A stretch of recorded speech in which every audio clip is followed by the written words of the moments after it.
In 5-year terms, we said it is 159. But in today's term is how much? Let's put it like a line here, and then another line here. We'll calculate. The present value in time zero is 131,752. 752. Now let's see what is the value of this stream presently. Now this is a little bit more complex because we have two different streams. Under scenario 2, we have from month 1 to month 24, the rent is 2,500, and from month 25th to 60th, the rent is 2,650. Okay, so let's call this scenario 2A and scenario 2B, because there are two different cash flow streams. Then we will have to add them. So the present value of scenario 2A is equal to the payment times 1 minus the rate is exactly the same, 1.00564145387 to what? To the minus n. What is minus n? Is minus 24, right? Minus 24, because I'm bringing it back to time 0, divided by r, 0.00565414537. So the present value, scenario 2A, is equal to, let's see what's the answer here. So 1.07 exponential 1 divided by 12 exponential minus 24. I will change the sign. I will add 1.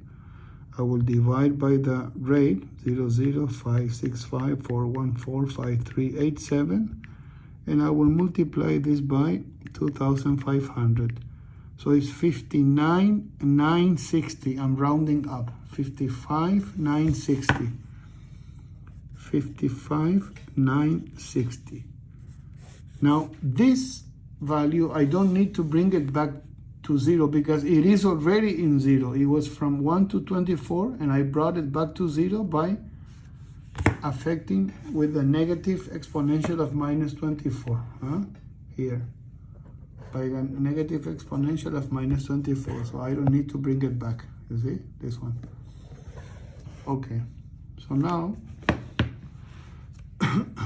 let's look at this section now. This time period.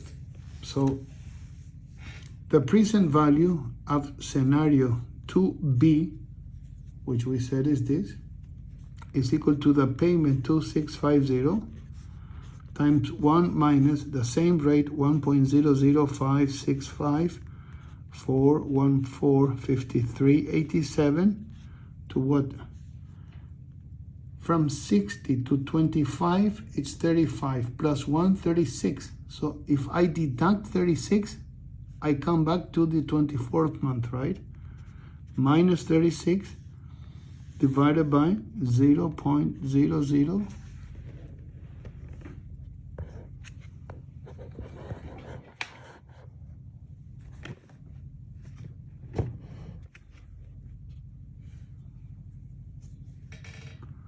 515,565,414,5387. So then my present value, scenario 2B, is equal to, in this case, is 1.07 exponential 1 divided by 12 exponential minus 36. I will convert it to negative. I will add 1, and I will divide by the 565,414,5387 by the rate, and multiply by the payment 2650. So it's 86,098.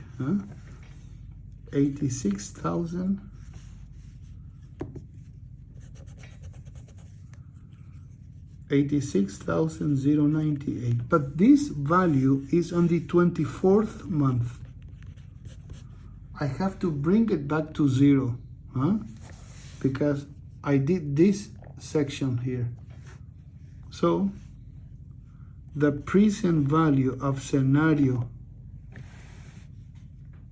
2b times 0 is equal to 86,098 divided by 1.00565,414,5387 to the what power? Minus to the 24.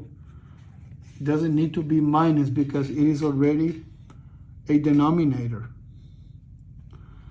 So what's my answer? The answer will be divided by 1.00565,414,5387 exponential to the 24, 75,201.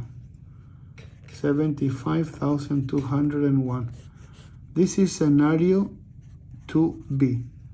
So my scenario 2, we said that scenario 2 is equal to A plus B. This plus this. So it will be this plus this. So I have to add 55,950 plus 55,960, and my answer is 131,161. 131,161. 131,161. So I have here 131,161. So I can see here that 159,000 of this cash flow under scenario 1, when you bring it back to today's value, is 131,000. And 155,400 under scenario 2, when you bring it back to today's value, is 131,000. So what's the variance here? It will be much less than 3,600. It will be minus 131,752. My variance is only 591, let's say. 591 is 6 times less than what it was in the future. So if I have to choose between denying the tenant a rent discount and losing 7 months of rent because of the void period, or granting the tenant a discount whereby his rent will be $2,500 for 24 months and $2,650 for 36 months, I will choose scenario 2, simply because the marginal gain, this is the marginal gain I will make under scenario 1, it's so small that it doesn't justify the risk of void period, because this void period can easily go to, instead of 7, it can go to 8 months or to 9 months, and I'm losing much more already. And I don't have income for this 7 month, 8 month, 9 months. So definitely I will choose scenario 2. Thank you guys. I hope it was clear.